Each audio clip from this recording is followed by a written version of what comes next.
সম্মানিত উপস্থিতি, যাবতীয় প্রশংসা হামদ ও সানা আল্লাহ সুবহানাহু তাআলার জন্য। সকলেই বলে আলহামদুলিল্লাহ।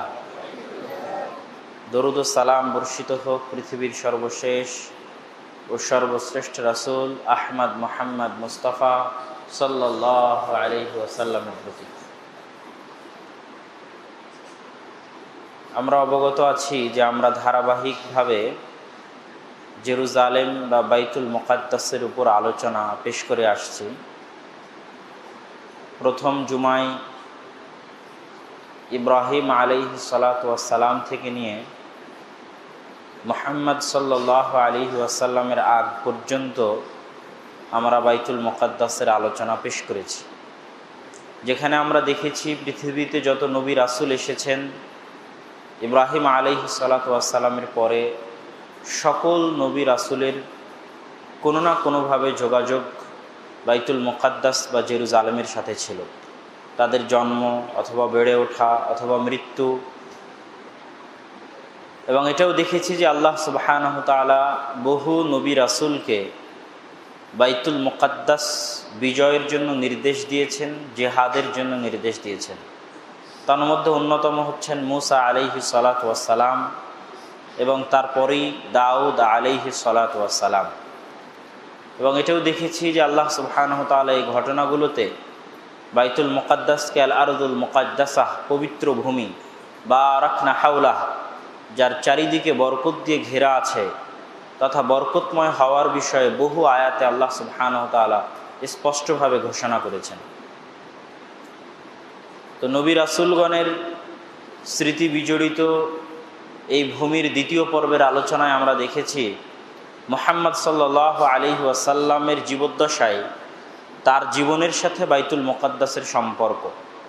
এবং আমরা এটাও বলেছি যে যদি আল্লাহ রাসূল সাল্লাল্লাহু আলাইহি ওয়াসাল্লাম বাইতুল মুকাদ্দাসের সাথে মুসলমানদের এই সম্পর্ক গড়ে না যেতেন, তাহলে ইসলাম লিউযহিরাহু আলা দ্বীনি কুল্লিহি, সকল দিনের উপর ইসলামের প্রাধান্য এবং সারা পৃথিবীর উপর ইসলামের গালবা, প্রাধান্য, ইসলামের আধিপত্য, ইসলামের বিজয় অসম্পূর্ণ থেকে যেত। এই জন্য রাসূল সাল্লাল্লাহু আলাইহি ওয়াসাল্লাম এবং আল্লাহ সুবহানাহু তাআলার ইচ্ছাতেই তার জীবনের বহু ঘটনাতে আমরা বাইতুল মুকাদ্দাসের সাথে সম্পর্ক দেখেছি। প্রথম কিবলা থেকে শুরু করে, মেরাজের ঘটনা থেকে শুরু করে, এবং আমরা দুইটা জিহাদের আলোচনাও করেছি, যুদ্ধের আলোচনা করেছি, যেটাতে রাসূল সাল্লাল্লাহু আলাইহি ওয়াসাল্লামের জীবদ্দশায় সংঘটিত হয়েছে এবং জেরুজালেমের আশেপাশে সংঘটিত হয়েছে। তার মধ্যে অন্যতম ছিল মুতার যুদ্ধ। দ্বিতীয় পর্বের আলোচনায় আমরা এটাও দেখেছি যে মুহাম্মদ সাল্লাল্লাহু আলাইহি ওয়াসাল্লামের পরে আবু বকর রাদিয়াল্লাহু তাআলা আনহু এবং তারপরে ওমর রাদিয়াল্লাহু তাআলা আনহুর হাতে বাইতুল মুকাদ্দাসের বিজয়। বাইতুল মুকাদ্দাসের এই বিজয় যদি ওমর রাদিয়াল্লাহু তাআলা আনহুর হাতে না হয়ে বা চার খলিফার কোনো একজনের হাতে না হয়ে পরবর্তীতে হতো, তাহলে বাইতুল মুকাদ্দাসের সাথে মুসলমানদের যে আত্মিক হৃদয়ের গাঢ় সম্পর্ক, সেটা হয়তো আজকে যত মজবুত আছে অত মজবুত নাও থাকতে পারত। এবং আমরা এটাও দেখেছি যে চার খলিফার কোনো খলিফাই সরাসরি কোনো শহর বা দেশ বিজয়ে অংশগ্রহণ করেননি। মিশর হোক, সিরিয়া হোক, অথবা ইরাক হোক, পারস্য হোক, রোম হোক, কিন্তু ওমর রাদিয়াল্লাহু তাআলা আনহু সশরীরে বাইতুল মুকাদ্দাস বিজয়ে অংশগ্রহণ করেছিলেন। তার এই সশরীরে বাইতুল মুকাদ্দাস বিজয় করা ইসলামের সাথে, মুসলমানদের সাথে বাইতুল মুকাদ্দাসের সম্পর্ককে, যেই স্বপ্ন রাসূল সাল্লাল্লাহু আলাইহি ওয়াসাল্লাম দেখেছিলেন, সেই স্বপ্নকে পরিপূর্ণরূপে বাস্তবায়ন এবং মুসলমানদের সাথে বাইতুল মুকাদ্দাসের আধ্যাত্মিক সম্পর্ককে সবচেয়ে মজবুত আকারে রূপদান করেন। ওমর, ওসমান, আলী রাদিয়াল্লাহু তাআলা আনহুম তাদের মৃত্যুর পরে তথা খোলাফায়ে রাশিদিনের যুগ শেষ হওয়ার পরে আমরা জানি যে ইসলামী খেলাফা, যেটা নিকট শতাব্দী পর্যন্ত চলেছে, 1913-1914 সাল পর্যন্ত নামকাওস্তে হলেও যে খেলাফা ছিল, সেটার আমরা কয়েকটা ভাগ ইতিহাসের পাতায় পাই। প্রথমগুলোকে বলা হয় উমাইয়া খেলাফা, তার পরেরগুলোকে বলা হয় আব্বাসীয় খেলাফত, এবং আব্বাসীয় খেলাফত আমলের একটা যুগ ছিল শক্তিশালী যুগ, আর একটা যুগ ছিল দুর্বল যুগ। আব্বাসীয় খেলাফতের শক্তিশালী যুগে আমরা খলিফা হারুনুর রশিদ, খলিফা মামুনুর রশিদ তাদের নাম জানি এবং শুনেছি। আর আব্বাসীয় খেলাফতের দুর্বল যুগে আব্বাসীয় খলিফার কোনো শক্তি, কোনো ক্ষমতা, কোনো দাপট, কোনো শৌর্য বীর্য ছিল না। নামকাওয়াস্তে তাদেরকে খলিফা রাখা হতো, আর শক্তি ক্ষমতা থাকতো আঞ্চলিক বিভিন্ন ক্ষমতাধর রাষ্ট্রগুলোর বা সাম্রাজ্যগুলোর।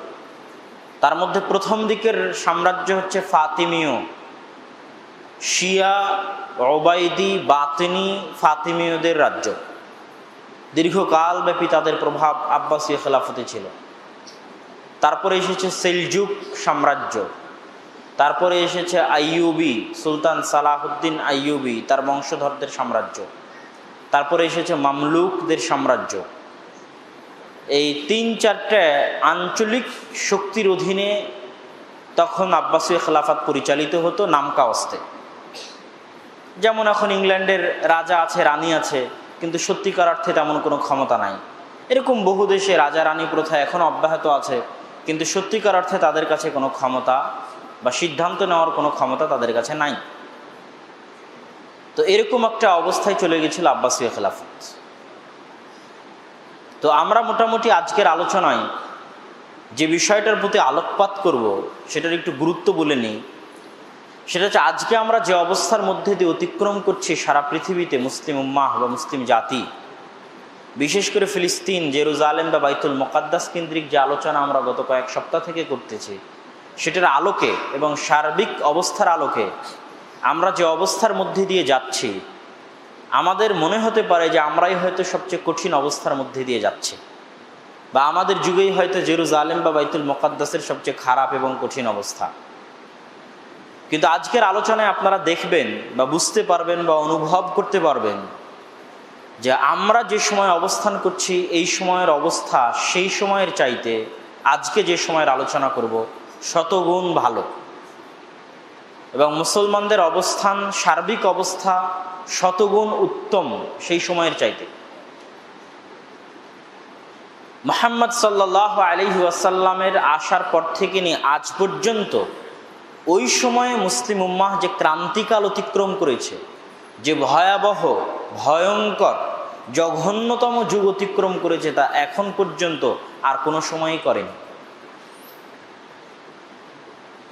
এই জন্য ওই সময়টা আমাদের জন্য জানা আরও বেশি জরুরি। যে আমি আমার বহু বক্তব্যে বলেছি যে সুন্নাতুল্লাহ ফি তাদবীরিল আরজ, পৃথিবী পরিচালনায় আল্লাহর মূলনীতি মানুষের জানা উচিত। যে আল্লাহ সুবহানাহু ওয়া তাআলা কিভাবে পৃথিবী পরিচালনা করে থাকেন, আর পৃথিবী পরিচালনায় আল্লাহ সুবহানাহু ওয়া তাআলার মূলনীতি মানুষ ইতিহাসের মাধ্যমে জানতে পারে। আল্লাহ পবিত্র কোরআনে ইতিহাস কেন আলোচনা করেছেন? আদ, সামুদ, ইব্রাহিম, মুসা, ফিরআউন, কওমে লূত, কওমে নূহ, এই বিশাল বিশাল সম্প্রদায়ের ইতিহাস আল্লাহ কেন আলোচনা করেছেন? মানুষকে এটা বোঝানোর জন্য যে এই রকম হলে আল্লাহ এরকম করে থাকেন। এটাই পৃথিবী পরিচালনায় আল্লাহর নীতি। ফিরআউনের মতো এরকম অহংকারী হলে এরকম পতন হবে, হকের রাস্তায় থাকলে এরকম বিজয় হবে, ইমানের ওপর থাকলে এরকম পরীক্ষা আসবে। এটা আল্লাহ মানুষকে বুঝান যে এটা পৃথিবী পরিচালনায় আমার নীতি। তো আজকে যদি মুসলিম উম্মাহ চায় যে তারা পুনরায় বাইতুল মুকাদ্দাস বা জেরুজালেমে গিয়ে নিজেদের অধীনে নিয়ে স্বাধীন বাইতুল মুকাদ্দাসে 2 রাকাত সালাত আদায় করবে, বা ফিলিস্তিনের মুসলমানদেরকে তাদের কঠিন দুঃখজনক অবস্থান থেকে পরিত্রাণ দিবে, তাহলে তাদেরকে আগে ইতিহাস ঘাঁটতে হবে যে এর চাইতেও কঠিন অবস্থা থেকে আল্লাহ কিভাবে উত্তরণ দিয়েছিলেন, এর চাইতেও ভয়ঙ্কর অবস্থা থেকে আল্লাহ সুবহানাহু ওয়া তাআলা কিভাবে বাঁচিয়েছিলেন, এর চাইতেও জঘন্যতম অবস্থা থেকে আল্লাহ সুবহানাহু ওয়া তাআলা কিভাবে রক্ষা করেছিলেন। এটা আমরা ইতিহাসে দেখতে পাব। খোলাফায়ে রাশিদিনের পর যখন উমাইয়ারা শাসন আমল গ্রহণ করে, তখন দারুল খেলাফা বা রাজধানী, মদিনা থেকে রাজধানী পরিবর্তন হয়ে সিরিয়ার দামেস্কে চলে আসে। মুআবিয়া রাদিয়াল্লাহু তাআলা আনহু এবং তার পরবর্তী বংশধরদের দারুল খেলাফা বা রাজধানী ছিল দামেস্ক। আর মানচিত্রে দেখলে দেখবেন যে দামেস্ক থেকে অতি নিকটে হচ্ছে ফিলিস্তিন বা জেরুজালেম। এই জন্য উমাইয়া শাসন আমলে বাইতুল মুকাদ্দাসের যত খেদমাত হয়েছে, যত সেবা হয়েছে, যত উন্নতি ঘটেছে, তা অন্য কোনো শাসন আমলে ঘটেনি। কেননা আব্বাসীয় খেলাফতের দারুল খেলাফা ছিল বাগদাদ, যেটা জেরুজালেম থেকে দূরে, কিন্তু দামেস্ক জেরুজালেম বা বাইতুল মুকাদ্দাস থেকে কাছে। এবং এখানে আরও একটা কথা আপনাদের মনে রাখতে হবে, আরবিতে যখন বলা হয় শাম, আমরা যেটাকে সিরিয়া বলছি, আরবিতে সেটাকে শাম বলা হয়। যখন আরবিতে শাম বলা হবে তখন আর ফিলিস্তিন আলাদা হতে পারবে না, তখন আর জর্ডান আলাদা হতে পারবে না, তখন আর লেবানন আলাদা হতে পারবে না, তখন আর সিরিয়া আলাদা হতে পারবে না। পুরো লেবানন, পুরো জর্ডান, পুরো ফিলিস্তিন, পুরো সিরিয়া সবগুলোকে একসাথে আরবিতে শাম বলা হয়। এই দেশগুলো তো 40-50 বছর আগে তৈরি হয়েছে, নামকরণ হয়েছে, এটা পুরোটাই ছিল শাম, সিরিয়া। তো যেহেতু পুরোটাই শাম বা সিরিয়া, আর উমাইয়া খেলাফতের শাসন আমল ছিল শামে, আর রাজধানী ছিল দামেস্ক, সেহেতু স্বভাবতই বাইতুল মুকাদ্দাসের খেদমত উমাইয়া শাসন আমলে বেশি হয়েছে। আরেকটি কারণে বেশি হয়েছে, সেটা হচ্ছে বহুদিন যাবৎ উমাইয়া শাসকরা মক্কা এবং মদিনা থেকে দূরে ছিল আবদুল্লাহ বিন জুবাইর রাদিয়াল্লাহু তাআলা আনহুর বিদ্রোহের কারণে। আবদুল্লাহ বিন জুবাইর রাদিয়াল্লাহু তাআলা আনহুর অধীনে হিজাজ থাকার কারণে উমাইয়ার অনেক বড় শাসকগণ মক্কা এবং মদিনা থেকে দূরে ছিলেন। তাই তারা তৃতীয় পবিত্রতম স্থান হিসেবে বাইতুল মুকাদ্দাসের প্রচুর খেদমত করার চেষ্টা করেছে। তাদের খেদমতের একটা বড় অংশ ছিল পুরো মিশরের 7 বছরের, পুরো মিশরের টানা 7 বছরের রাজস্ব আয় বাইতুল মুকাদ্দাস বা জেরুজালেমের উন্নয়নে ব্যয় করা হয়। এবং তখনই কুব্বাতুস সাখরা, যেটাকে আমরা সবুজ গম্বুজ দেখতে পাচ্ছি, এই গম্বুজটি নির্মিত হয় আব্দুল মালিক বিন মারওয়ানের শাসন আমলে। অনেকেই এখানে মনে করে যে এই কুব্বাতুস সাখরাই হয়তো বাইতুল মুকাদ্দাস, আবার অনেকেই মনে করে যে না, কুব্বাতুস সাখরা বাইতুল মুকাদ্দাস নয়। এটা নিয়ে ফেসবুকে অনেক লেখালেখি এবং অনেক আলোচনা আছে। এটার বিষয়ে সঠিক মত হচ্ছে, আপনি গুগল ম্যাপে হোক বা ছবিতে হোক, পুরো যে এরিয়াটা, যেটা প্রাচীর ঘেরা দেখা যায়, সমতল মেঝে, এই পুরো প্রাচীর ঘেরা এরিয়া এবং সমতল মেঝেওয়ালা জায়গা সম্পূর্ণটাই বাইতুল মুকাদ্দাস, তথা কুব্বাতুস সাখরাও বাইতুল মুকাদ্দাসের অন্তর্ভুক্ত। আর যে মসজিদ ওমর রাদিয়াল্লাহু তাআলা আনহু তৈরি করেছেন, সেটাও বাইতুল মুকাদ্দাসের অন্তর্ভুক্ত। আর আমি আপনাদেরকে গত জুমায় বলেছিলাম যে কেন ওমর রাদিয়াল্লাহু তাআলা আনহু বাইতুল মুকাদ্দাস সামনে গিয়ে নির্মাণ করলেন, কুব্বাতুস সাখরার পিছনে নির্মাণ করলেন না, সেটা আমি গত জুমায় আলোচনা করেছি। তো ওমর রাদিয়াল্লাহু তাআলা আনহু নির্মাণ করেছেন এই পুরো মসজিদকে যদি আমরা বাইতুল মুকাদ্দাস এরিয়া মনে করি, তাহলে পিছনে আছে কুব্বাতুস সাখরা আর সামনে আছে ওমর রাদিয়াল্লাহু তাআলা আনহুর নির্মাণ করা বাইতুল মুকাদ্দাস। কিন্তু পুরো এরিয়াটাই যে আল আরজুল মুকাদ্দাসা, পবিত্র ভূমি, সেই পুরো এরিয়াটাই পবিত্র ভূমির অন্তর্ভুক্ত।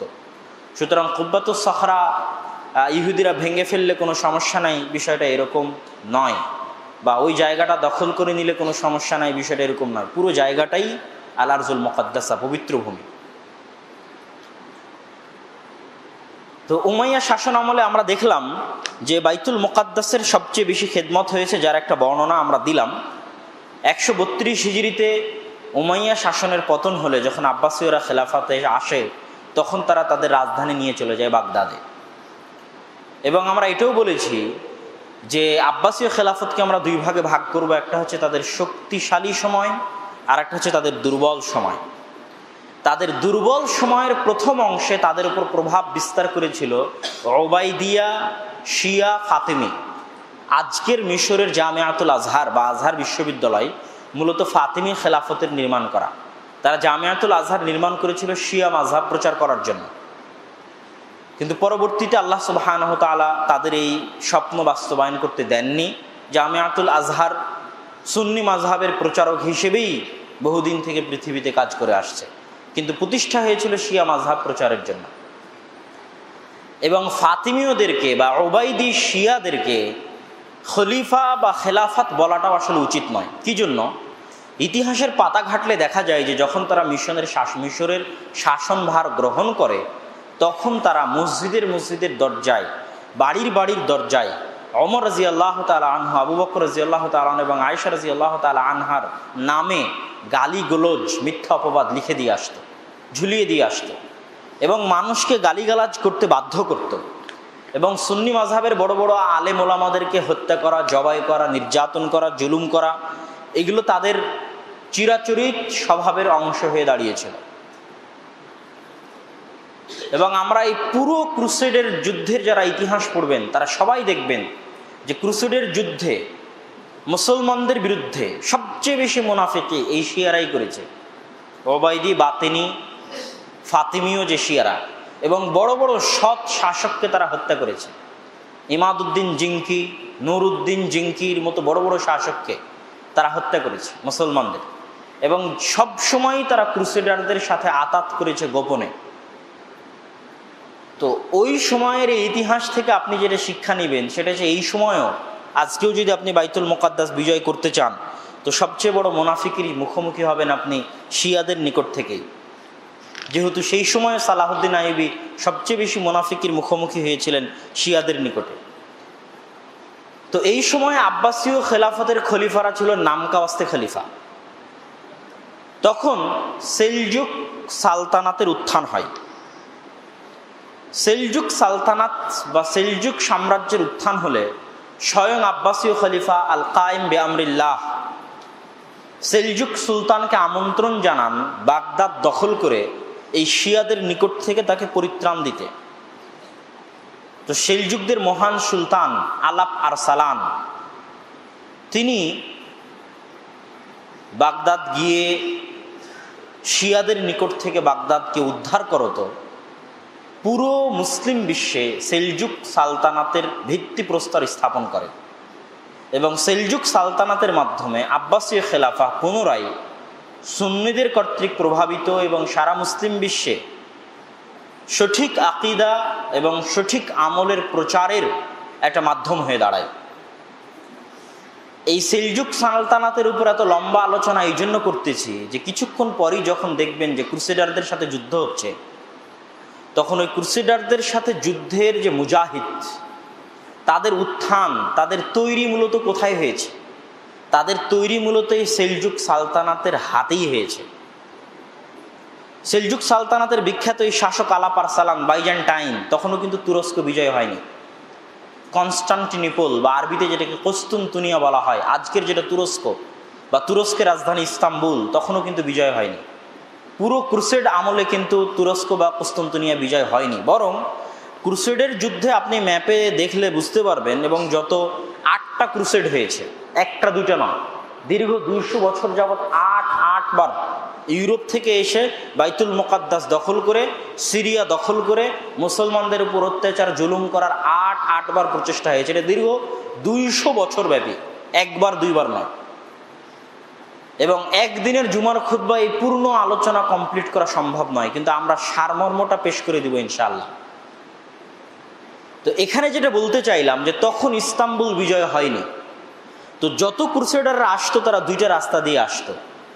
স্থলপথে আসলে তুরস্ক দিয়ে আসতো, তুরস্ক দিয়ে ভূমধ্য সাগরের পাড় হয়ে ধার হয়ে ত্রিপলি, আক্কা, হাইফা, তারপরে এখন যে তেল আবিব, এগুলো সব ভূমধ্য সাগরের তীরবর্তী অঞ্চল, গাজা, এগুলো সব ভূমধ্য সাগরের তীরবর্তী অঞ্চল।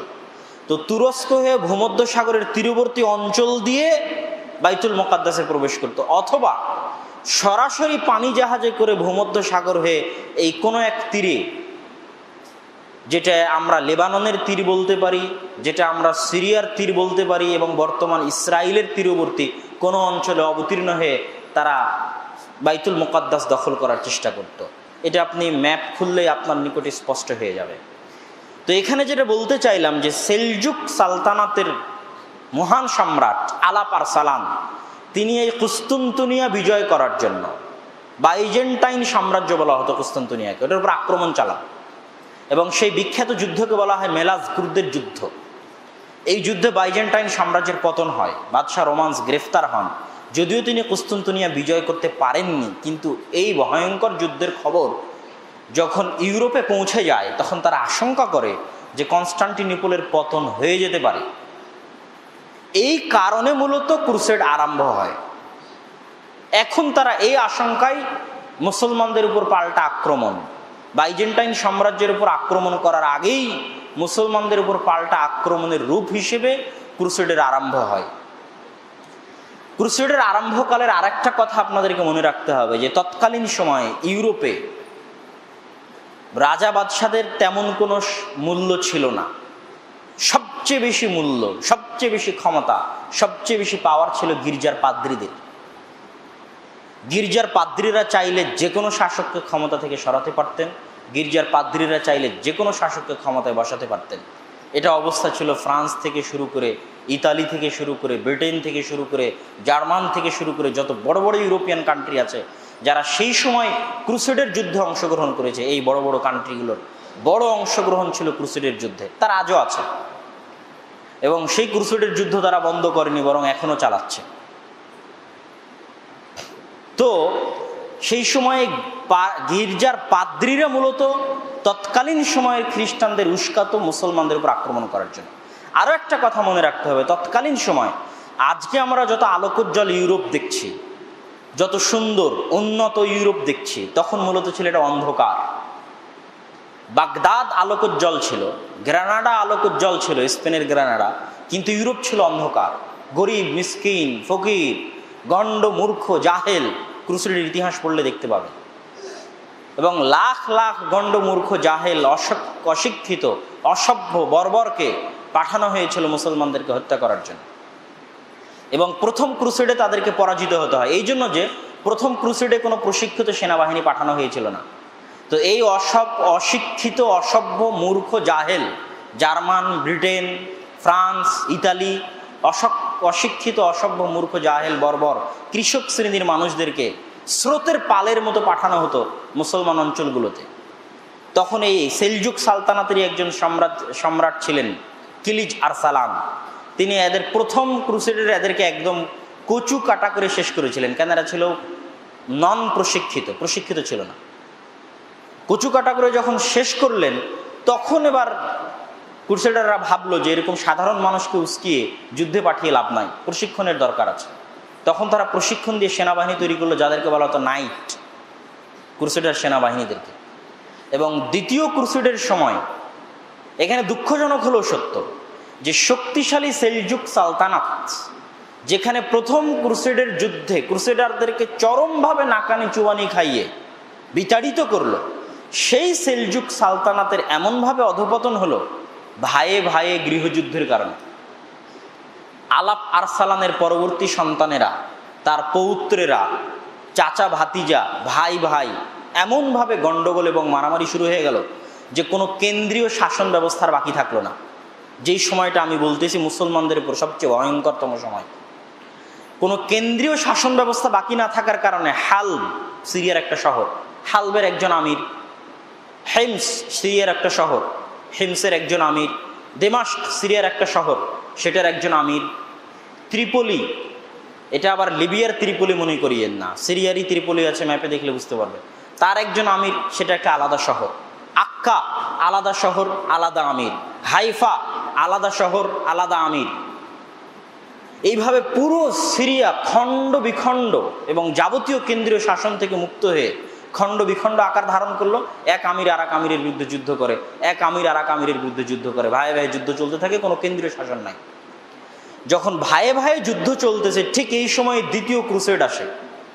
এবং দ্বিতীয় ক্রুসেডাররা বিনা বাধায় তুরস্ক থেকে সমুদ্রের তীর হয়ে একদম বাইতুল মুকাদ্দাস পর্যন্ত কোনো বাধা ছাড়াই, কোনো যুদ্ধ ছাড়াই, কোনো সমস্যা ছাড়াই, কোনো প্রবলেম ছাড়াই দ্বিতীয় ক্রুসেডে বাইতুল মুকাদ্দাস দখল করে নেয় এবং বাইতুল মুকাদ্দাসের পতন ঘটে এবং তারা তাদের পাকে মজবুত এবং শক্ত করতে সক্ষম হয়।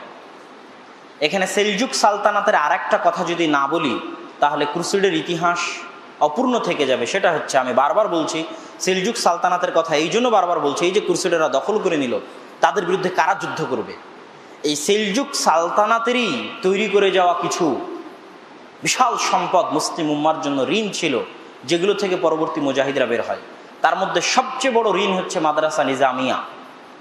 নিজামুল মুলক, যিনি মন্ত্রী হিসেবে দায়িত্ব পালন করতেন সেলজুক সালতানাতের বড় বড় বাদশাদের আমলে, বাদশাহ মালিক শাহের আমলে, বাদশাহ আলাপ আরসালানের আমলে। মনে রাখতে হবে এখনও কিন্তু আব্বাসীয় খেলাফত আছে, কিন্তু কোনো ভূমিকা নাই, কোনো কার্যকরিতা নাই। এমনি খলিফা হিসেবে আছে বাগদাদে, কোনো কার্যক্রম নাই। তো নিজামুল মুলক তিনি মাদ্রাসা নিজামিয়া প্রতিষ্ঠা করেন বাগদাদে, এবং মাদ্রাসা নিজামিয়ায় জ্ঞানের চর্চা শুরু করেন। কি জন্য প্রয়োজন পড়লো এটা করার? আপনারা আজকের বক্তব্যই শুনলেন যে সেলজুক সালতানাতের উত্থান হয়েছে শিয়া ওবাইদিদের পতনের মাধ্যমে। তো শিয়া ওবাইদি ফাতেমীয়রা যেমন জামিয়াতুল আজহার প্রতিষ্ঠা করেছিল শিয়া মাযহাব প্রচারের জন্য, যেমন তাদের কাছ থেকে বাগদাদকে মুক্ত করার পর সঠিক আকীদা, সঠিক আমল, সঠিক বিশ্বাস প্রচার করার জন্য মাদ্রাসা নিজামিয়া প্রতিষ্ঠা করা হয়, বিশাল লাইব্রেরি প্রতিষ্ঠা করা হয়। এবং মাদ্রাসা নিজামিয়া থেকে পরবর্তীতে বড় বড় আলেম ওলামা, বড় বড় মুহাদ্দিসের আবির্ভাব হয়েছে। তারিখে দিমাশকের লেখক ইবনে আসাকির, ইমাম গাজ্জালি, আল ইজ্জ বিন আব্দুস সালাম, তাদের মতো বড় বড় আলেম ওলামা এবং ঐতিহাসিকদের জন্ম, উত্থান এবং পড়াশোনা এই মাদ্রাসা নিজামিয়ায়। এবং এই মাদ্রাসা নিজামিয়ার এই আমল, আখলাক এবং জ্ঞানের চর্চা, সঠিক আকীদা এবং আমলের চর্চা, এই আলো থেকেই মূলত পরবর্তীতে ক্রুসেডারদের বিরুদ্ধের যে মুজাহিদরা তৈরি হবে তাদের শুরুটা, ভিত্তিটা এখান থেকেই হয়। তো আমরা মোটামুটি দেখলাম যে ক্রুসেডাররা বাইতুল মুকাদ্দাস বিজয় করে নিয়েছে, এবং যেই দিন ক্রুসেডাররা বাইতুল মুকাদ্দাস বিজয় করে সেই দিন আপনাদের মনে রাখতে হবে যে ওমর রাদিয়াল্লাহু তাআলা আনহু যখন বাইতুল মুকাদ্দাস বিজয় করেছিলেন তখন তার ব্যবহার কেমন ছিল।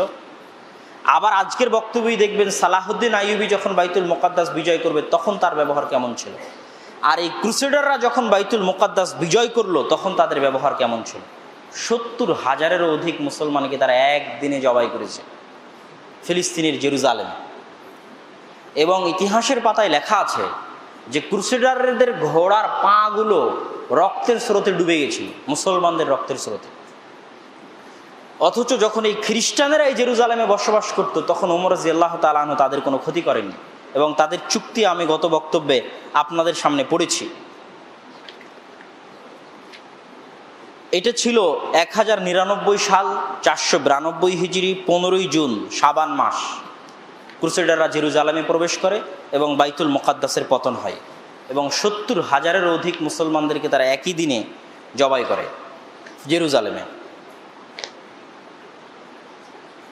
এবার আমরা দেখব যে ক্রুসেডারদের বিরুদ্ধে জেহাদের শুরুটা ওই যে নিজামুল মুলক, বাইজেন্টাইন সাম্রাজ্যে যিনি মন্ত্রী ছিলেন, যাকে ইসলামের ইতিহাসের মহান মন্ত্রী বলা হয়, সবচেয়ে মহান মন্ত্রী, ওজির আলা, সবচেয়ে মহান মন্ত্রী নিজামুল মুলক, যিনি মাদ্রাসা নিজামিয়ার প্রতিষ্ঠাতা, পরহেজগার, তাকওয়াবান, আল্লাহ ভীরু মানুষ, এবং তার বাদশাহ মালিক শাহ, পরহেজগার, তাকওয়াবান, আল্লাহ ভীরু মানুষ। এই দুইজনের যিনি নিরাপত্তা রক্ষী ছিলেন, এই দুইজনের যিনি দারওয়ান ছিলেন, তিনি আর কেউ নন, তিনি হচ্ছেন নুরুদ্দিন জিঙ্কি বা নুরুদ্দিন জঙ্গি বা ইমাদউদ্দিন জিঙ্কি বা ইমাদউদ্দিন জঙ্গি। নুরুদ্দিন জিঙ্কির দাদা এবং ইমাদউদ্দিন জিঙ্কির পিতা, তিনি ছিলেন ওই নিজামুল মুলক এবং মালিক শাহের নিরাপত্তারক্ষী। তার একটা সেলজুক সালতানাতের একজন কর্মচারীর বংশধর থেকে আল্লাহ সুবহানাহু ওয়া তাআলা ক্রুসেডারদের পতনের যাত্রাটা শুরু করেন। ইমাদউদ্দিন জিঙ্কি রাহিমাহুল্লাহ তিনি মুসেলের আমির মওদুদের সাথে থেকে প্রথম জিহাদে অংশগ্রহণ করেন ক্রুসেডারদের বিরুদ্ধে, এবং মুসেলের আমির মওদুদের মৃত্যুর পর ইমাদউদ্দিন জিঙ্কি রাহিমাহুল্লাহ নিজে মুসেলের আমির হন। এবং ইমাদউদ্দিন জিঙ্কি রাহিমাহুল্লাহ মুসেলের আমির হওয়ার পর এখন থেকে আপনারা দেখবেন যে কিভাবে বাইতুল মুকাদ্দাস বিজয়ের কর্মপরিকল্পনা তৈরি হচ্ছে, এবং ওই কর্মপরিকল্পনাই একমাত্র সম্ভব বাইতুল মুকাদ্দাস বিজয়। কেননা বাইতুল মুকাদ্দাসের পতনের পর রাজনৈতিক ঐক্যের মাধ্যমে 505 হিজরিতে একটা যুদ্ধ আরম্ভ হয়েছিল ক্রুসেডারদের বিরুদ্ধে। এই মুসেলের যিনি বাদশাহ মওদুদ, তিনি মানুষজনকে উৎসাহিত করে, যেহেতু বাগদাদ তখন মারকাজুল ইলম, জ্ঞানের কেন্দ্র ছিল, এবং বাগদাদে মাদ্রাসা নিজামিয়া ছিল, মানুষজনের মধ্যে জ্ঞানের চর্চা ছিল, মানুষজনের চাপে পড়ে বাগদাদের তৎকালীন নামকাওয়াস্তে আব্বাসী খলিফা সব বিভিন্ন, আমি বলেছি কেন্দ্রীয় শাসনবিহীন যে রাজা বাদশারা ছিল বিভিন্ন শহরের, তাদেরকে ডেকে একটা রাজনৈতিক ঐক্য করে 505 হিজরিতে। রাজনৈতিক ঐক্য করে ক্রুসেডারদের বিরুদ্ধে যুদ্ধ করে। এই রাজনৈতিক ঐক্য সম্পূর্ণরূপে ব্যর্থ হয়, ফ্লপ হয়। কেন? যুদ্ধ শুরু হওয়া মাত্রই মুনাফিকি দেখা দেয়।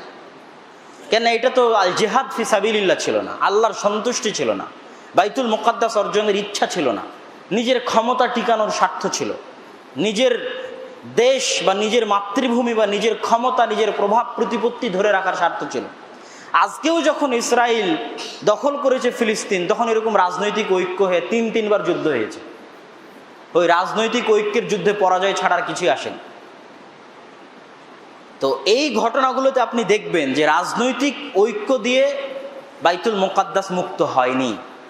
ইমাদউদ্দিন জিঙ্কির মতো সেলজুক সালতানাতের একজন কর্মচারীর সন্তান, যে সামান্য মুসলিমের আমির, কোনো খলিফা বা বাদশাহ নয়, তার অন্তরের ইখলাস, তার অন্তরের চাওয়া এবং নিঃস্বার্থ চাওয়া যে বাইতুল মুকাদ্দাস মুক্ত করতে হবে একমাত্র আল্লাহর সন্তুষ্টির জন্য। কোনো জাতীয়তাবাদী ধারা, জাতীয়তাবাদী মতবাদ বা ধর্মনিরপেক্ষ মতবাদ, যেমন আজকের ফিলিস্তিনে যদি আপনি দেখেন যে আল ফাতাহ, তারা কি? তারা হচ্ছে জাতীয়তাবাদী চেতনায় বিশ্বাসী, ধর্মনিরপেক্ষ চেতনায় বিশ্বাসী। তাদের জাতীয়তাবাদী ধর্মনিরপেক্ষ চেতনা কি? যে আমি ফিলিস্তিনি, আমার বাড়ি আমার চাই। নট মুসলিম ফিলিস্তিন মুসলমানদের ফিলিস্তিন চাই, বাইতুল মুকাদ্দাস মুসলমানদের বাইতুল মুকাদ্দাস চাই, সম্পূর্ণ আল্লাহর সন্তুষ্টির জন্য নিঃস্বার্থভাবে। এটা আসে না। এই জন্য তারা বিশ্বাস করে যে একই সাথে ইসরায়েল এবং ফিলিস্তিন পাশাপাশি বসবাস করবে, এরকম দ্বিজাতির ভিত্তিতে শান্তিতে বসবাস করবে, এটাই নাকি সমাধান। তো এই জাতীয় সমাধান দিয়ে কোনোদিন বাইতুল মুকাদ্দাসের মুক্তি হবে না। আজকের ঘটনা থেকে আপনাকে শিখতে হবে যে ওই সময় এর চাইতে ভয়ঙ্কর। বাইতুল মুকাদ্দাসে যখন ইসরায়েলরা প্রবেশ করে, তখন এভাবে 70,000 মানুষকে জবাই করেনি। তারা ক্রমবর্ধমানভাবে অত্যাচার চালিয়েছে। আজকে আর বাড়ি দখল করে নিচ্ছে, কালকে ওর বাড়ি দখল করে নিচ্ছে, কিন্তু এরকম ভয়ঙ্করতম অবস্থা তৈরি হয়নি। আরও ভয়ঙ্করতম অবস্থা আপনারা দেখতে পাবেন। তো ইমাদউদ্দিন জিঙ্কি রাহিমাহুল্লাহ, সামান্য সিরিয়ার শহর মুসেলের আমির হয়ে তিনি 2টা টার্গেট নিলেন। তার 2টা পরিকল্পনা বাস্তবায়ন না হলে বাইতুল মুকাদ্দাস মুক্ত করা পসিবল নয়। এক, যত মুসলিম আশেপাশে আছে তাদেরকে এক নেতৃত্বের অন্তর্ভুক্ত করতে হবে, যেটা এখন কেন্দ্রীয় শাসন নাই, এক নেতৃত্বের অন্তর্ভুক্ত নয়। এই জন্য আমি আমার বহু বক্তব্যে বলেছি, মুসলমানদের ঐক্য হচ্ছে রাষ্ট্র ক্ষমতার ঐক্য। আপনি আজকে অনেকেই দেখবেন ফেসবুকে ঐক্য নিয়ে লেখালেখি করে, তারা মনে করে যে হানাফি আহলে হাদিস এক জায়গায় বসলে ঐক্য হয়ে গেল, জামাত ইসলাম চরমনাইপির এক জায়গায় বসলে ঐক্য হয়ে গেল। এটা ইসলামী ঐক্যর থিওরি নয়। ইসলামী ঐক্যর থিওরি হচ্ছে রাষ্ট্রীয় ঐক্য। এক রাষ্ট্রনেতা বা এক খলিফার অধীনে সব মুসলিম রাষ্ট্র, সব মুসলমান থাকবে, এটা হচ্ছে ঐক্য। সবাই এক মাযহাবের হয়ে যাবে, আর বা 2 মাযহাবের আলেম এক জায়গায় বসবে, এটা ঐক্য। এরকম ঐক্যর থিওরি বোঝা যায় না। তো উনি প্রথমত এটা চাইলেন। দ্বিতীয়ত ওনার পরিকল্পনা হচ্ছে মিশর আর সিরিয়া যদি এক শাসনের অন্তর্ভুক্ত না করা যায়, তাহলে বাইতুল মুকাদ্দাস বিজয় করা সম্ভব নয়। আজকেও আপনি ম্যাপ খুলে দেখেন যে সিরিয়া এবং মিশর যদি এক শাসনের অন্তর্ভুক্ত না হয়, সিরিয়া বলতে তার মধ্যে লেবাননও অন্তর্ভুক্ত, তার মধ্যে জর্ডানও অন্তর্ভুক্ত, যদি এক শাসনের অন্তর্ভুক্ত না হয়, বাইতুল মুকাদ্দাস বিজয় করা সম্ভব নয়। তাই ইমাদউদ্দিন জিঙ্কি রাহিমাহুল্লাহ এই পরিকল্পনা গ্রহণ করলেন। এই পরিকল্পনার ওপর তিনি চলতে থাকলেন এবং তিনি অনেক পরহেজগার, তাকওয়াবান, আমলওয়ালা মানুষ ছিলেন। কেউ যখন তার সামনে বক্তব্য দিতে গিয়ে তার প্রশংসা করত যে আল আমির, আস সুলতান, আল আদেল, তখন তিনি এগুলো বলতে নিষেধ করতেন। তিনি বলতেন যে শুধু বলবে আল আব্দুল ফকির, আল্লাহর রহমত এবং আল্লাহর মাগফিরাত এবং আল্লাহর ক্ষমতা দয়ার মুখাপেক্ষী এক ফকির মিসকিন বান্দা। তো ইমাদউদ্দিন জিঙ্কি রাহিমাহুল্লাহ পরে তার ছেলে নূরউদ্দিন জিঙ্কি এই একই ঝান্ডা বহন করেন, একই টার্গেট, মিশর সিরিয়া এক শাসনের অন্তর্ভুক্ত করতে হবে, তারপর বাইতুল মুকাদ্দাস বিজয় করতে হবে, নাহলে পসিবল নয়, সম্ভব নয়। নূরউদ্দিন জিঙ্কি রাহিমাহুল্লাহ মুসলমানদের আবেগকে উজ্জীবিত রাখার জন্য যে বাইতুল মুকাদ্দাস বিজয় করতে হবে, এই একটা সাইকোলজিক্যাল চাপ মুসলমানদের মনের উপর দেওয়ার জন্য তিনি একটা বিশাল মেম্বার তৈরি করলেন। মেম্বার তৈরি করে ঘোষণা দিলেন, যেই দিন বাইতুল মুকাদ্দাস বিজয় হবে সেই দিন এই মেম্বার বাইতুল মুকাদ্দাস স্থাপন করা হবে। এটা সাইকোলজিক্যালভাবে মুসলমানদেরকে উজ্জীবিত রাখা, যে আমাদের একজন আমির একটা মেম্বার বানিয়ে গেছে, সেটা আমরা এখন স্থাপন করতে পারছি না বাইতুল মুকাদ্দাসে, যেন মুসলমানরা সাইকোলজিক্যালি উজ্জীবিত থাকে। নুরুদ্দিন জিঙ্কি রাহিমাহুল্লাহ মোটামুটি সিরিয়ার যেগুলো বড় বড় শহর ছিল, সিরিয়ার মোটামুটি বড় বড় শহরগুলোকে তিনি নিজের অধীনে করে নিয়েছিলেন। যেহেতু তার পিতা এই কাজ শুরু করেছিলেন, তিনিও মোটামুটি করে নিয়েছিলেন। বাকি ছিল শুধু মিশর। আর ওই যে মিশরে ওবাইদি শিয়াদের শাসন এখনো অব্যাহত আছে। বাগদাদ মুক্ত হয়েছে, কিন্তু মিশর মুক্ত হতে পারেনি। তখন নুরুদ্দিন জিঙ্কি রাহিমাহুল্লাহ তার প্রধান সেনাপতি আসাদউদ্দিন শেরকোহকে পাঠালেন মিশরকে মুক্ত করার জন্য এই মোনাফেক শিয়াদের কবল থেকে। মানে আপনি ক্রুসেডের ইতিহাস পড়লে শিয়াদের মোনাফিকিতে পরিপূর্ণ, যে আমি যদি বাইতুল মুকাদ্দাস বিজয় করতে চাই, তারা পিছনের সিরিয়া থেকে, মিশর থেকে এসে আমার সাথে মোনাফিকি করবে। সুতরাং কোনো দিকে শত্রুদের জন্য রাস্তা খালি রাখা যাবে না। আসাদউদ্দিন শেরকোহ রাহিমাহুল্লাহ তার ভাতিজা সালাহউদ্দিন আইয়ুবিকে সাথে করে নিয়ে, এই যে এবার প্রথম সালাহউদ্দিন আইয়ুবের নাম আসতেছে, সালাহউদ্দিন আইয়ুবিকে সাথে করে নিয়ে মিশর গেলেন শিয়া ওবাইদি ফাতিমিদের কবল থেকে মিশরকে দখল করার জন্য। প্রথমবার ব্যর্থ হলেও পরবর্তীতে তিনি সফল হন। সফল হওয়ার পর তিনি মিশরে 25 বছরের যুবক সালাহউদ্দিন আইয়ুবিকে মিশরের শাসক নির্ধারণ করে নুরুদ্দিন জিঙ্কির নিকটে ফিরে আসেন।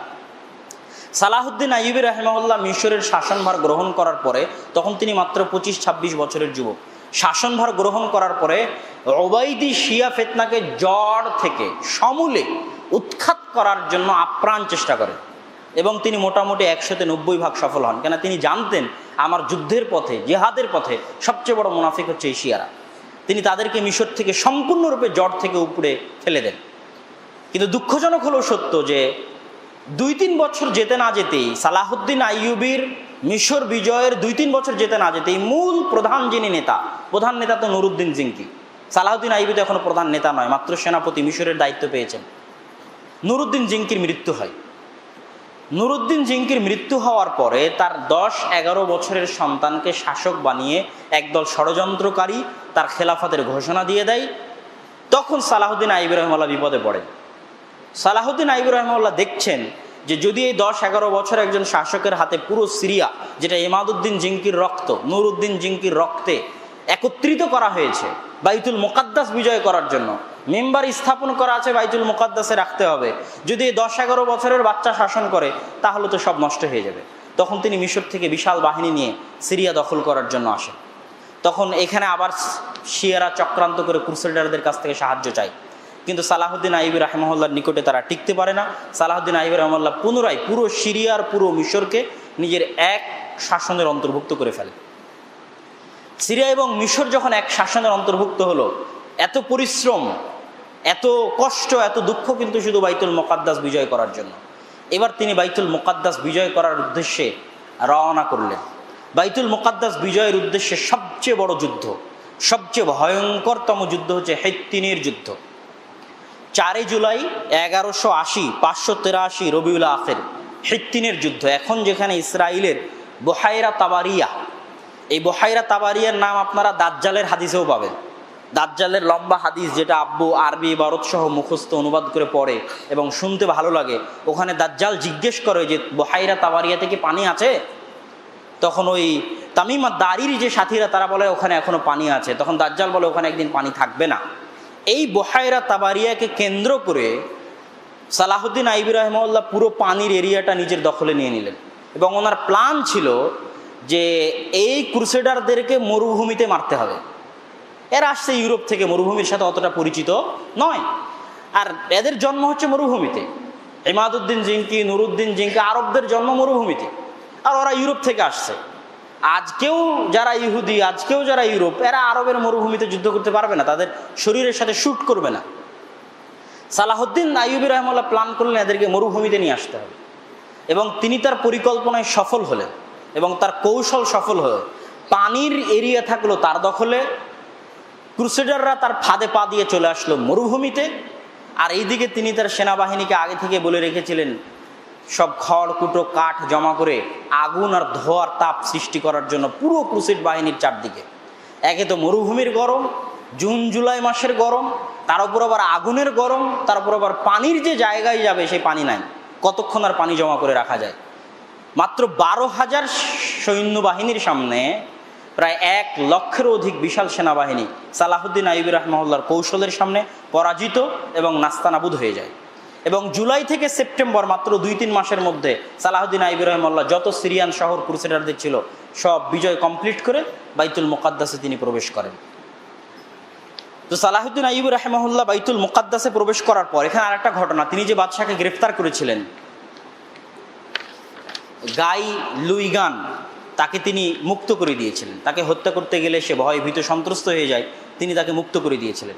এবং সালাহুদ্দিন আইয়ুবী রাহিমাহুল্লাহর একটা ভুল ঐতিহাসিকরা আলোচনা করেছে যে তিনি বাইতুল মুকাদ্দাস বিজয়ের পরে ভূমধ্য সাগর তীরবর্তী লেবানন, জর্ডান, ইসরায়েলের যত শহর আছে এই প্রত্যেকটা শহর থেকে তার উচিত ছিল ক্রুসেডারদের উৎখাত করা, কিন্তু সেটা না করে 2-1টা শহর তিনি বাকি রেখে দিয়েছিলেন। এবং তার সেনাবাহিনীর অলসতার কারণে, তার মুজাহিদদের অধীনস্থ মুজাহিদদের অলসতার কারণে ওই 2-3টা শহর থেকেই এবার ক্রুসেডারদের 3য় 4র্থ ক্রুসেড শুরু হয়। এবং আপনারা অনেকেই জানেন না, সালাহুদ্দিন আইয়ুবীর মৃত্যুর তথা এই বাইতুল মুকাদ্দাস বিজয়ের 43 বছর পরে পুনরায় ক্রুসেডাররা বাইতুল মুকাদ্দাস দখল করে ফেলে। এই জন্য আমি বলেছি ক্রুসেডদের যুদ্ধে 1 দিন 2 দিনের নয়, 190-200 বছর যাবৎ চলতে থেকেছে। 8টা ক্রুসেডের যুদ্ধ সংঘটিত হয়েছে। 27 রজব 583 হিজরিতে সালাহুদ্দিন আইয়ুবী বাইতুল মুকাদ্দাসে প্রবেশ করেন। এবং ওমর রাদিয়াল্লাহু তাআলা আনহু যেমন চেষ্টা করেছিলেন একটাও যেন রক্ত না ঝরে বাইতুল মুকাদ্দাসে, সালাহুদ্দিন আইয়ুবী রাহিমাহুল্লাহ আপ্রাণ চেষ্টা করেছেন বাইতুল মুকাদ্দাসে যেন রক্ত না ঝরে। ওমর রাদিয়াল্লাহু তাআলা আনহু 2 দিনার নিয়ে সবকে মুক্ত করে দিয়েছিলেন।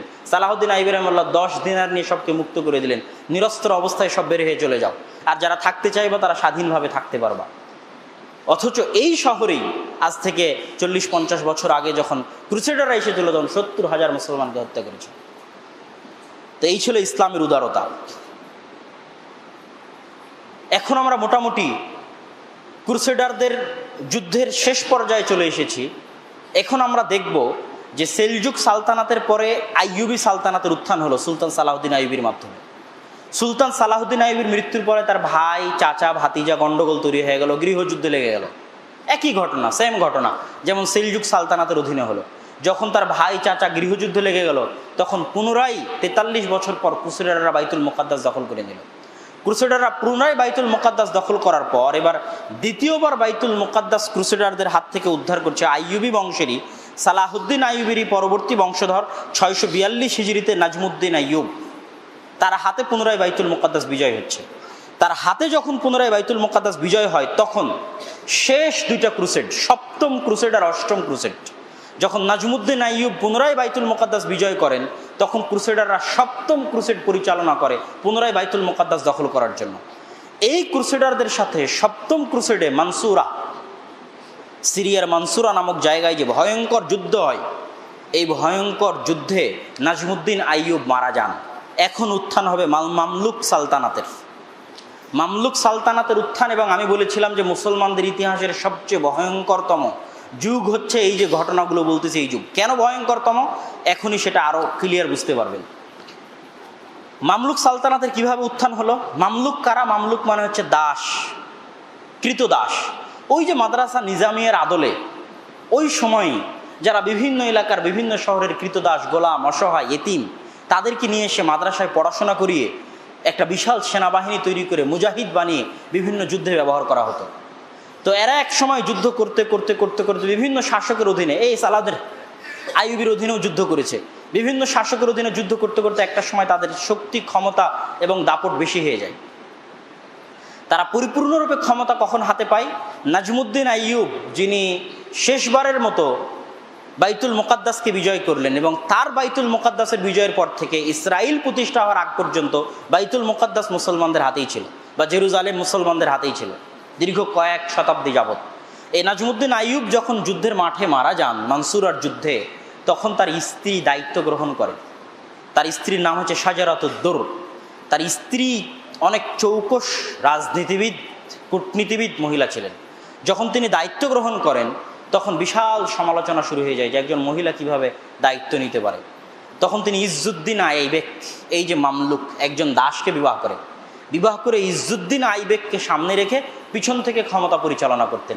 এই যে একজন দাস ক্ষমতায় চলে আসলো, তারপর থেকে মামলুক সাম্রাজ্য শুরু হলো। ইজ্জুদ্দিন আইবেকের পরে সাইফুদ্দিন কুতজ, সাইফুদ্দিন কুতজের পরে জাহির বেরবাসের পরে কালাউন, এই সাইফুদ্দিন কুতুজ, জাহির বেরবাস, কালাউন, এরা পরপর তিনজন ইসলামের ইতিহাসের মহান মুজাহিদ, বিশাল সেনাবাহিনীর মহান মুজাহিদ ছিলেন। এবার দেখেন ক্রুসেডাররা সপ্তম অষ্টম ক্রুসেড চালাচ্ছে, শেষই হয়নি। এখনই নাজমুদ্দিন আইয়ুব দ্বিতীয়বারের মতো বাইতুল মুকাদ্দাস বিজয় করলেন, যুদ্ধের মাঠে মারা গেলেন, মামলুকরা তার স্ত্রীর মাধ্যমে ক্ষমতায় চলে আসলো, সপ্তম অষ্টম ক্রুসেড চলতেছে, সিরিয়া মিশর এখনো ক্রুসেডারদের থেকে খালি হয়নি। এর মধ্যেই মঙ্গোলীয় থেকে তাতারদের উত্থান হলো। তাতারদের এই বিশাল স্রোত সমুদ্রের ঢেউয়ের মতো বাধাহীন গতিতে সামারকান্দ, তুর্কমেনিস্তান, উজবেকিস্তান, পায়ের নিচে বোখারা পিষতে পিষতে বাধাহীন গতি, কেউ বাধা দেওয়ার নাই, কেউ টিকার নাই। এই সমুদ্রের ঢেউ এসে আছড়ে পড়লো ওই যে নামকা অস্তে বাগদাদি আব্বাসীয় খেলাফা এখনো টিকে ছিল সে বাগদাদে। 4 দিন যাবৎ তাতারেরা, এখনো কিন্তু ক্রুসেডাররা আছে, ক্রুসেডারদের থেকে মুসলিম উম্মাহ নাজাতই পায়নি, যুদ্ধ চলতেই আছে। আর ভয়ঙ্কর তাতারিরা বাগদাদে চলে এসে 4 দিন যাবৎ কয়েক লক্ষ মুসলমানকে হত্যা করে, জবাই করে, মুসলমানদের মাথা দিয়ে মিনার, বিশাল মিনার তৈরি করে। কেন এই হালাকু খা চেঙ্গিস খান এদের কাছে কোনো শিক্ষাও ছিল না, কোনো সভ্যতাও ছিল না, কোনো জ্ঞানও ছিল না। তাহলে একদিকে বিশাল তাতার, আর একদিকে ক্রুসেড, একই সময়ে যুদ্ধ চলতেছে ইরাক, সিরিয়া, মিশরের মাটিতে। তাহলে অর্চাইতে ভয়ঙ্করতম, অর্চাইতে জঘন্যতম এবং অর্চাইতে খারাপ, কঠিন, দুর্যোগপূর্ণ অবস্থা মুসলমানদের ইতিহাসে মুসলমানদের সাথে কখনোই ঘটেনি, আজকেও নয়। আজকেও এত ভয়ঙ্কর, এত খারাপ ইতিহাস মুসলমানদের নাই। তারপরে এবার মামলুক খেলাফাতেই একমাত্র খেলাফা যারা একসাথে ক্রুসেড এবং কাতারের বিরুদ্ধে যুদ্ধ করে, তাতারদের বিরুদ্ধে যুদ্ধ করেছে। তাতাররা বাগদাদ দখল করে নিয়ে সামনে বাড়তে থাকলো মিশরের দিকে। তখন সাইফুদ্দিন কুতুজ দেখলেন যে কোথাও বাধাহীন গতিতে এগিয়ে আসছে, একে যদি আটকানো না যায় তো পুনরায় ফিলিস্তিনের পতন হবে, বাইতুল মুকাদ্দাসের পতন হবে। আর মিশরের যদি পতন হয়ে যায় তার কোনো ইসলামী খেলাফা বা ইসলামী শাসক ছিল না যেটাকে পতন করার জন্য আর মঙ্গোলীয়দের কিছু বাকি থাকতো না, সব তো শেষ করে এসেছে, পিছনে যা ছিল সব শেষ করে এসেছে। তখন ভারত উপমহাদেশে খাওয়ারিজম শাহদের শাসন ছিল, তারাও টিকতে পারেনি তাতারদের সামনে। তো তখন এবার ভয়ঙ্করতম আর একটা যুদ্ধ, যেমন হিত্তিনের যুদ্ধ, বেশি দিনের ব্যবধানে নয়, আর একটা ভয়ঙ্করতম যুদ্ধ হলো আইনে জালুতের যুদ্ধ। 25শে রমজান 658, রমজান মাস 658, আইনে জালুতের যুদ্ধ। এই ভয়ঙ্কর যুদ্ধে সাইফুদ্দিন কুতুজ, জাহির বেরবাস তারা অবতীর্ণ হলেন এবং প্রথমবারের মতো হালাকু খা চেঙ্গিস খা বুঝতে পারলো যে দুনিয়াতে কেউ আছে। এবং মামলুকদের হাতে তাদের কঠিন এবং ভয়ঙ্করতম পরাজয় হলো। মামলুকদের হাতে তাদের পরাজয়ের পর তাদের এই গতি থেমে যায়। সাইফুদ্দিন কুতুজ, জাহিরুদ্দিন বেরবেস এবং কালাউন মিলে 193 বছর যাবৎ যে ক্রুসেড চলল, 689 হিজরি পর্যন্ত, এই হালাকু খানদেরকেও সম্পূর্ণরূপে মুসলিম এলাকা থেকে বিতাড়িত করেন, ক্রুসেডারদেরকেও সম্পূর্ণরূপে মুসলিম এলাকা থেকে বিতাড়িত করেন। তবে হালাকু খা চেঙ্গিস খানের পরবর্তী বংশধর মানে তাতারদের সাথে মুসলমানদের কঠিন অবস্থা অল্প সময় ছিল, বেশি দিন না। এই জন্য যে তাতারিদের কোনো ধর্ম ছিল না, কোনো দিন ছিল না, তো তারা একটা অসভ্য জাতি হিসেবে সব কিছু ধ্বংস করে দিয়েছে। কিন্তু মুসলমানদের দাওয়াহ, তাবলীগ, আচার ব্যবহার, মুসলমান মেয়েদেরকে বান্দি হিসেবে নিয়ে গেছে, কোনো মুসলমান মেয়ে তাদের বাড়িতে বান্দি হিসেবে থেকেছে, কেউ স্ত্রী হিসেবে থেকেছে। মুসলমানদের আচার ব্যবহার, কৃষ্টি, কালচার, সংস্কৃতিতে প্রভাবিত হয়ে হালাকু খা চেঙ্গিস খানের পৌত্র এবং পৌত্রের পরবর্তী বংশধররা মুসলমান হয়ে গেছে। এবং এই মঙ্গোলীয়দেরকেই কিন্তু মোঘল বলা হয় আরবিতে, মোগলি, যেটাকে আমরা মঙ্গল বলি। এবং আমাদের যে ভারত উপমহাদেশের মুঘল শাসন আমল, এটা ওর সাথেই রিলেটেড। এবং এই জন্যই খান শব্দটা মনে করা হয় মুসলমানদের, অথচ চেঙ্গিস খান হালাকু খা কিন্তু ছিল তাতার, যারা বাগদাদের পতন ঘটিয়েছে। কিন্তু বেশি দিন তারা টিকতে পারেনি, একসময় তারা মুসলমান হয়ে গেছে। তো এই দীর্ঘ ইতিহাসে আমি সংক্ষিপ্ত যদি আপনাদেরকে কয়েকটা জিনিস বলতে চাই, তাহলে এটাই বলবো যে কয়েকটা জিনিসের সংমিশ্রণ ছাড়া মুসলমানদের দ্বিতীয়বার উত্থান সম্ভব নয়। মাদ্রাসা নিজামিয়ার মতো জ্ঞান চর্চা, সঠিক আকিদা চর্চা, শিয়াদের মতো খারাপ আকিদা থেকে মুক্তি, ভ্রান্ত জঘন্য আকিদা থেকে মুক্তি, এবং নিজের স্বার্থের জন্য নয়, দেশের জন্য নয়, জাতীয়তাবাদের জন্য নয়, ক্ষমতার জন্য নয়, শুধু আল্লাহর সন্তুষ্টির জন্য যে কাজ করবে এবং আল্লাহর সন্তুষ্টির জন্য যে মাঠে নামবে, ও দুর্বল হলেও আল্লাহ সুবহানাহু ওয়া তাআলার সহযোগিতা সে পাবে। এবং তার হাত দিয়ে বিজয় আসবে। ওই জাতীয়তাবাদী ঐক্য, রাজনৈতিক ঐক্যের হাত দিয়ে মুসলমানদের বিজয় সম্ভব নয়। তবে হতাশ হওয়ার কিছু নেই এবং পরাজয় বা নিরাশার কিছু নেই। আল্লাহ সুবহানাহু ওয়া তাআলা ওই রকম কঠিন অবস্থা থেকে যদি মুসলমানদের উত্তরণ ঘটাতে পারেন, তো আজকের এই কঠিন অবস্থা থেকেও তিনি মুসলমানদের উত্তরণ ঘটাবেন। এবং আজ না হোক, কাল না হোক, 2 দিন পরে না হোক, 3 দিন পরে না হোক, এতটুকু তো নিশ্চিত যে ইহুদিদের অত্যাচারের মাত্রা বেশি না হলে একটা পাথর কিভাবে ইহুদিকে হত্যা করতে বলে, একটা গাছ কিভাবে ইহুদিকে হত্যা করতে বলে, পুরো প্রকৃতি ইহুদিদের বিরুদ্ধে কিভাবে চলে যায়। প্রাণহীন এই সমস্ত বস্তু, গাছপালা, মাটি, পাথর ইহুদিদের বিরুদ্ধে চলে যাবে। মানে তাদের অত্যাচার, তাদের জুলুমের মাত্রা এত বেশি হবে যে এই সমস্ত জড় বস্তু, জড় পদার্থ তাদের বিরুদ্ধে চলে যাবে এবং মুসলমানেরা তাদেরকে ধরে ধরে হত্যা করবে এবং মুসলমানদের বিজয় অবশ্যই হবে। এবং এমন কোনো ঘর, মাটির ঘর, ইটের ঘর বাকি থাকবে না যে মাটির ঘর, ইটের ঘরে কালেমার পতাকা প্রবেশ করবে না। সেটা আজ না হলে ইমাম মাহদি এবং ঈসা আলাইহিস সালাতু ওয়াস সালামের সময় হবে। তবে আমাদের কাজ কি? এই যে জিনিসগুলো আজকের এখান থেকে শিখলেন, আত্মিক পরিশুদ্ধি, আল্লাহ সুবহানাহু ওয়া তাআলার নিকটে দোয়া, স্বার্থহীনভাবে কাজ করে যাওয়া, স্বার্থহীনভাবে প্রচার করে যাওয়া, নিঃস্বার্থভাবে এগিয়ে যাওয়া, দোয়া করা। আল্লাহ সুবহানাহু ওয়া তাআলা কোনো না কোনো বাতি থেকে, কোনো না কোনো জ্যোতি থেকে, যেটাকে মানুষ দুর্বল মনে করছে, এই পুরো 3 দিনের জুমার খুতবায় আপনারা এটাই দেখেছেন, এমন একটা যুদ্ধ নাই যেই যুদ্ধে মুসলমানরা শক্তিশালী ছিল।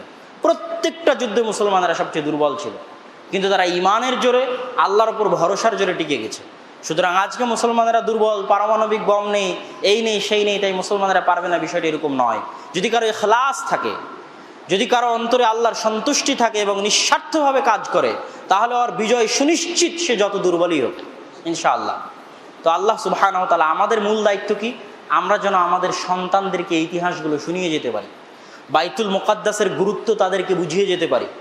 কোনো না কোনোভাবে, কারো না কারো মাধ্যম দিয়ে আল্লাহ সুবহানাহু ওয়া তাআলা কাজ করিয়ে নেবেন, কিন্তু আমাদের দায়িত্ব হচ্ছে এটাকে জীবিত রাখা। স্পেনের মতো যেন হারিয়ে না যায়। স্পেনের নাম যে আন্দালুস ছিল, এটাই তো মানুষ জানে না। আমার বহু বক্তব্যে বলা আছে যে আজকের বার্সেলোনা, আজকের যে ফুটবল টিম, মেসি, রোনালদো, যে স্পেনের যে বিভিন্ন ক্লাবগুলো আছে, এগুলো সব মুসলমানদের শহর। বড় বড় মুসলিম মুফাসসিরিন ইকরাম, লেখকদের উত্থান এই আন্দালুসে। ইমাম কুরতুবি, কর্ডোভার শহর, ইমাম কুরতুবির উত্থান সেখানে। বড় বড় মুফাসসিরিন ইকরাম, বড় বড় লেখক, ইবনু আব্দুল বার, হাফিজুল মাগরিব, তার জন্ম এখানে, জ্ঞানের চর্চা কেন্দ্র। কিন্তু আজকে কি সেটা সম্পূর্ণরূপে হারিয়ে গেছে। তো ফিলিস্তিন বা বাইতুল মুকাদ্দাস যেন মুসলমানদের মাথা থেকে, মুসলমানদের ব্রেন থেকে, মুসলমানদের ইতিহাস চর্চা থেকে হারিয়ে না যায়।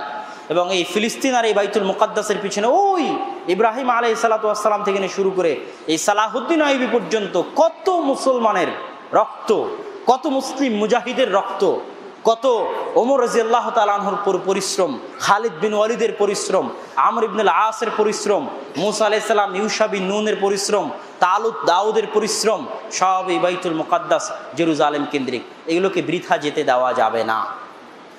আর এগুলোর সমাধান এই যে যারা আল ফাতাহ বা এরকম যারা আছে, যারা জাতীয়তাবাদী আর ধর্মনিরপেক্ষতাবাদী আর দ্বিজাতি চিন্তার মাধ্যমে সমাধান করতে চায়, তাদের দ্বারা সম্ভব নয়।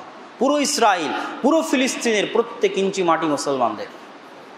এই দাবির ভিত্তিতে যারা পূর্ণ ইখলাসের সাথে চেষ্টা করবে। আর একটা গুরুত্বপূর্ণ পয়েন্ট দিয়ে যাই, ফিলিস্তিনের মুক্তি ফিলিস্তিনের মুসলমানদের দিয়ে হবে এরকমও না। আপনি যদি মনে করেন হামাস দিয়ে ফিলিস্তিনের মুক্তি হবে, এরকমও না। এই যে এখনই ইতিহাস পড়লেন, এটাকে ফিলিস্তিনের মুসলমানেরা বিজয় করলো? কোথায়? ইরাকে মাদ্রাসা নিজামিয়া প্রতিষ্ঠিত হয়েছিল, ওখান থেকে নিজামুল মুলক, ইমাদউদ্দিন জিঙ্কি, নুরুদ্দিন জিঙ্কি, তারপরে মিশর থেকে সালাউদ্দিন আইবি, তারা এসে ফিলিস্তিনকে বিজয় করলো। তো আজকের যারা হামাস ফাতা আছে, তাদের হাত দিয়ে বাইতুল মুকাদ্দাস বিজয় হবে এরকম না। বাহির থেকেই কেউ এসে বিজয় করতে পারে, অস্বাভাবিক কিছু নয়। আপনি বর্তমান অবস্থার সাথে তখনকার অবস্থার তুলনা করলে সব প্রশ্নের উত্তর পেয়ে যাবেন। আল্লাহ সুবহানাহু ওয়া তাআলা আমাদেরকে এই ইতিহাস থেকে শিক্ষা নেওয়ার এবং বুঝার তৌফিক দান করুক, আল্লাহুম্মা আমিন। এবং ইখলাসের সাথে নিজের আদর্শ, নিজের আকীদা, নিজের সংস্কৃতি নিয়ে জ্ঞান চর্চার মাধ্যমে এই ইতিহাস, এই আকীদাকে উজ্জীবিত রেখে সামনে এগিয়ে যাওয়ার তৌফিক দান করুক, আল্লাহুম্মা আমিন।